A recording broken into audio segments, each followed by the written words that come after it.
महाराष्ट्र विधानसभा के monsoon सत्र के अंतिम दिन पश्चिम नागपुर के विधायक विकास ठाकरे ने प्रधानमंत्री आवास योजना से जुड़े कथित घोटालों, निर्माण कार्यों में अनियमितताओं और झोपड़पट्टी वासियों के पुनर्वास का मुद्दा जोरदार ढंग से उठाते हुए सरकार से जवाब मांगा है। ही योजना 2022 मध्ये पूर्णत्वास आली। 3,500 लोकांना घरकुल देण्यात आलं। त्या ठिकाणी पिण्याची पाण्याची व्यवस्था, ड्रेनेजची व्यवस्था, त्या ठिकाणची उद्यान आणि ज्या मूलभूत सोयी सुविधा आहे ते देण्याचं काम संबंधित एजन्सीचं होतं। आता ही 2022 मध्ये पूर्णत्वास येणारी योजना आहे। आता 4-5 वर्ष झाले आणि या 4 वर्षातच इथे पिण्याचं पाणी मिळून नाही झालं। इथल्या त्या गटर लाईन्स आहेत त्या तुटलेल्या आहेत।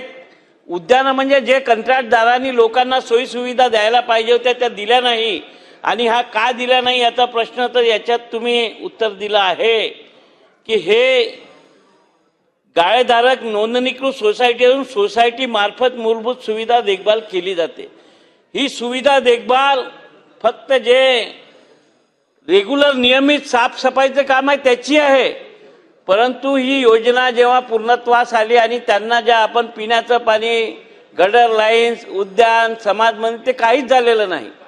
आता याच्यावर आम्ही विचारलं की तुम्ही याची चौकशी करणार काय, तर आपलं उत्तर आहे की प्रश्नच उद्भवत नाही।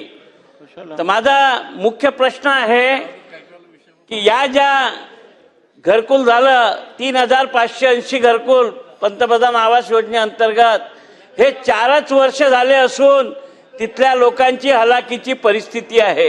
हे कोणत्या कंत्राटदारांनी हे बांधलं, ही एजन्सी कोण होती, याचा कालावधी असेल ना की इतके पैसे शासनाने खर्च केले तर 25 वर्ष चाललं पाहिजे।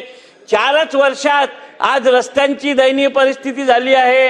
याची आपण चौकशी करणार काय, हा मोठा प्रश्न आहे। आणि मला वाटतं यांच्यात दुसरं उत्तर दिलं आहे की आम्ही तांत्रिक विभागाकडनं याचं निरीक्षण केलं, परंतु त्या स्पॉटवर जाऊन संबंधित अधिकारी तिथले आमदार पाहतील तेव्हा तुम्हाला परिस्थिती समजेल। आज कागदावर ही परिस्थिती सांगितली आहे, तर याला तुम्ही चौकशी समिती नेणार काय। आणि तिसरा प्रश्न आहे की पश्चिम नागपुरातील राजनगर, संत गणेशनगर यांना पंतप्रधान योजनेत आवाज देतील काय।